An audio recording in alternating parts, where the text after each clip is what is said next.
ព្រ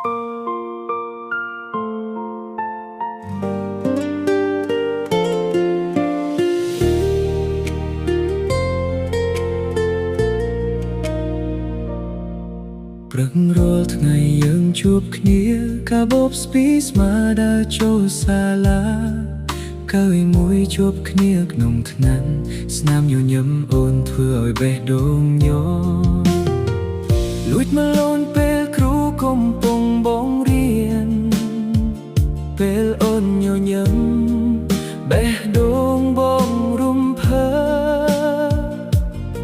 មិនតន់ហ៊ាននិយាយថាស្រឡាញ់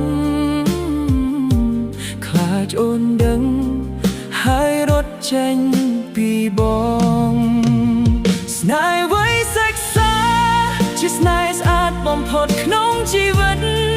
គ្មានអ្វីក្រៅពីស្នាមញញឹមនិងក្តីស្រមៃដែលយើងមានជាមួយគ្នាស្នេហ៍វ័យសិក្សា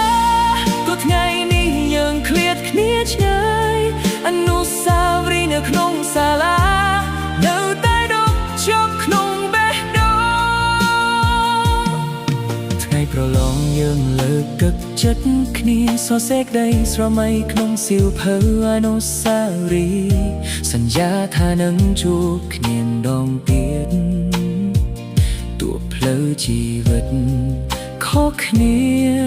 ក៏ដោយ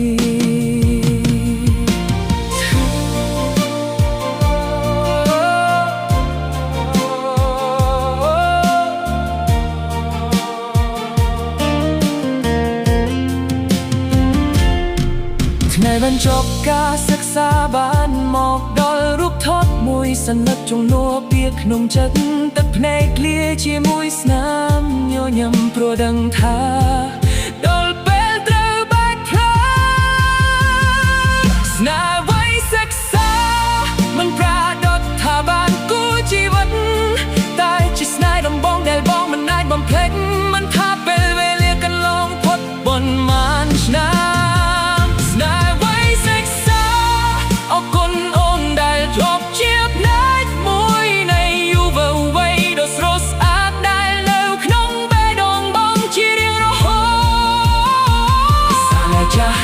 ចាស់មិត្តភក្តិចាស់នឹងអូនគឺជាអនុស្សាវរីយ៍ដ៏មានតម្លៃ